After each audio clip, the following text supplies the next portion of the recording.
अस्सलाम वालेकुम गाइस, कैसे हैं आप। उम्मीद करते हैं आप सब खैरियत से होंगे, खुश होंगे और हमारी दुआ है कि हमेशा खुश रहें, हंसते और मुस्कुराते रहें। मेरा नाम है रहमान अनवर और मैं हूं मोहम्मद और मैं हूं ज़फर इकबाल। और आज हम जिस वीडियो पर रिएक्ट करने जा रहे हैं, इस वीडियो का टाइटल है Russia thanks India for support at G20 summit. तो देखते हैं भाई वीडियो। अगर वीडियो पसंद आए वीडियो को लाइक, चैनल को सब्सक्राइब ज़रूर कीजिएगा। करते वीडियो स्टार्ट और देखते हैं भाई।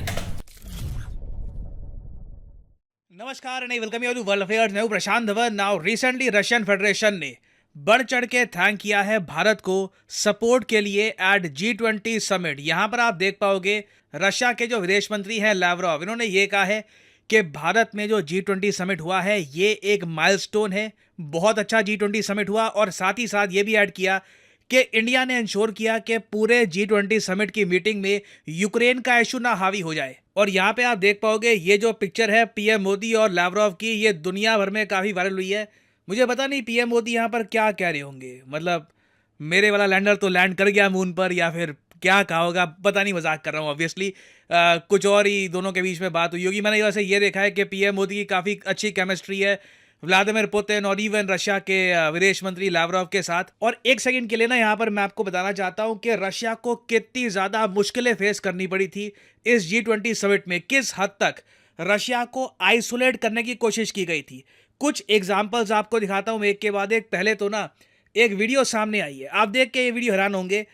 इंडिया में G20 समिट हो रहा है और जो रशियन जर्नलिस्ट है ना, उन्हें इमैनुअल मैक्रोन जो फ्रांस के प्रेसिडेंट हैं उनके आसपास मंडराने भी नहीं दिया गया। अब यहाँ पे आप देखोगे कई लोग ये जो वीडियो है ये शेयर कर रहे हैं और इसमें बेसिकली हुआ क्या यहाँ पे आप देखोगे। But why? You make my photo, my call. Yes, Why? you make my photo. So Yes, but so I why? do the Why? same. Why it's impossible come for press I conference, don't know why Macron? it's impossible for you. Yes, but your colleagues say you know why. What is mean? It's not my colleague. Yes, what is mean? But why it's impossible? Say please.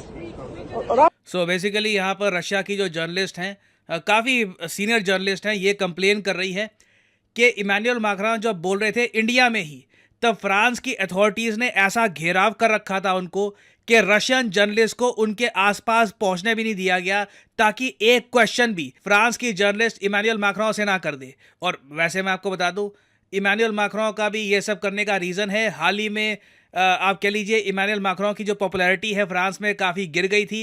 एक rugby match के दौरान आपने देखा होगा Emmanuel Macron जब speech देने के लिए आए तो लोगों ने बहुत ही ज़्यादा उनको बू किया।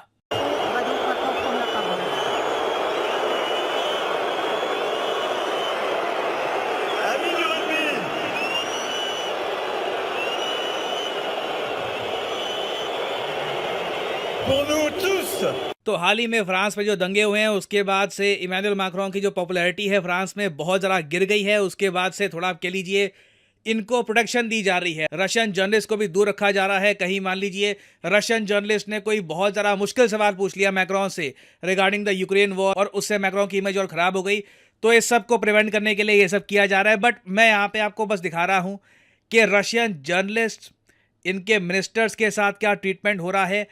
इवन ऋषि सुनाक जो भारत में आए, इन्होंने एक वीडियो पोस्ट करी कि मैं इंडिया में आया, इंडिया में हमने बात करी ग्लोबल इश्यूज के बारे में। पूरी वीडियो में ना इन्होंने इंडिया से ज्यादा रशिया के बारे में बात की होगी। We saw that during COVID, and we've seen the devastating consequences of Putin's illegal invasion of Ukraine, both on the Ukrainian people and the rise in global energy prices.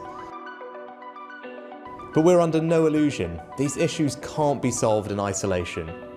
Isolation is the policy that Vladimir Putin has chosen, ripping up the Black Sea grain deal, which has provided a lifeline for millions.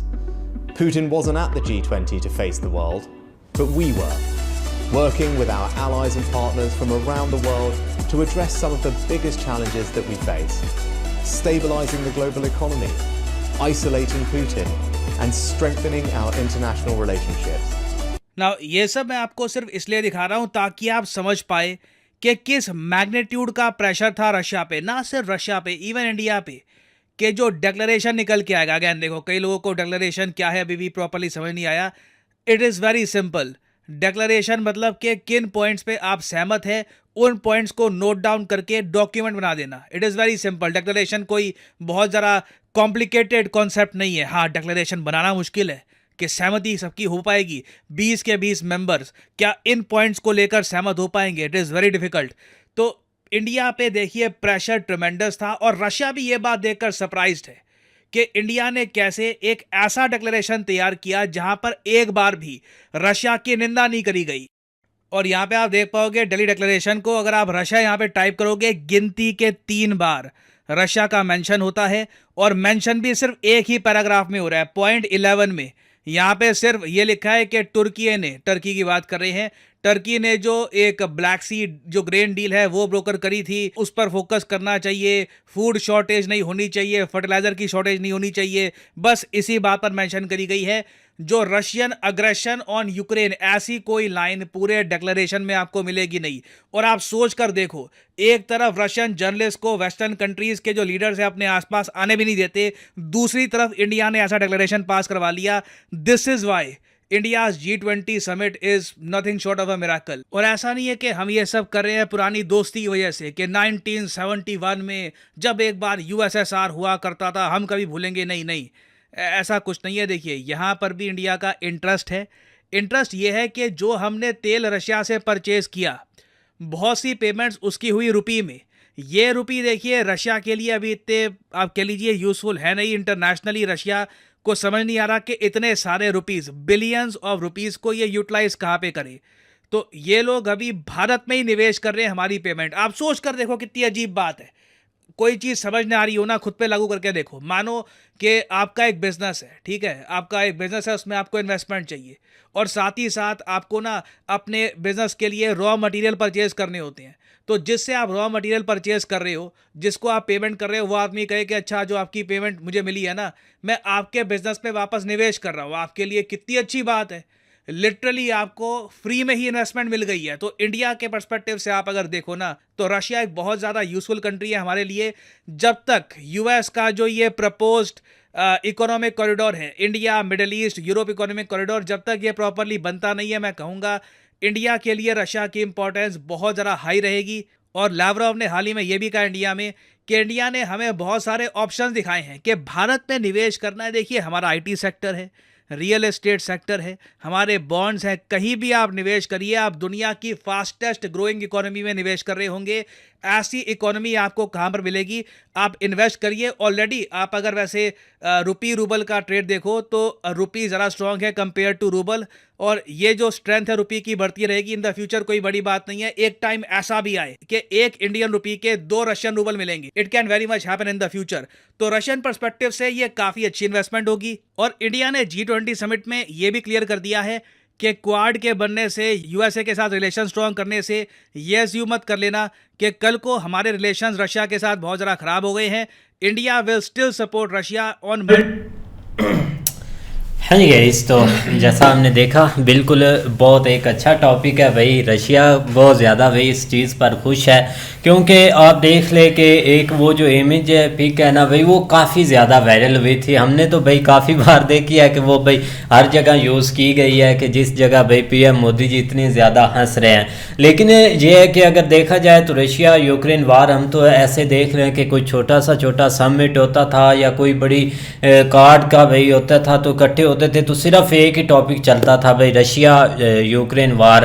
और उसमें हर एक country का यही मुद्दा होता था कि वो भाई रशिया का यूक्रेन को ना भाई एक सपोर्ट कर रही होती थी। लेकिन एक चीज़ें ऐसी बदली हैं इंडिया में आकर के पूरी दुनिया इस चीज़ पर हैरान है कि इतना बड़ा भाई वो बनाया गया जिसमें लिखा गया सारे पॉइंट, और उसमें रशिया 3 बार है और यूक्रेन 4 बार यूज़ किया गया लफ्ज़, सिर्फ इतना सा यूज़ हुआ है। और इसको लेकर काफ़ी ज़्यादा भाई एक न्यूज़ चल रही है। और दूसरी तरफ अगर देखा जाए तो काफ़ी कामयाब भी रहा है G20, काफ़ी नहीं है ही भाई कामयाब। कोई ऐसी हुआ ही नहीं ऐसा काम कि जिसकी वजह से भाई कोई खबरें बनती कि कोई इंडिया के भाई निंदा होती, ऐसा कोई न्यूज़ भी हमने नहीं भाई देखी। इसमें कोई शक नहीं। अगर एक देखो ना, इतने बड़े इवेंट हुए भी हैं तो तब भी एक जो भी लीडर थे वो एक मेंशन करते थे रशिया यूक्रेन वार को कि रशिया ने ये एक गलत किया, लिहाजा आप जो भी एक कंट्री है ना उनकी निंदा करे, कि हर चीज़ रोके, एक जो भी आप उनसे तेल या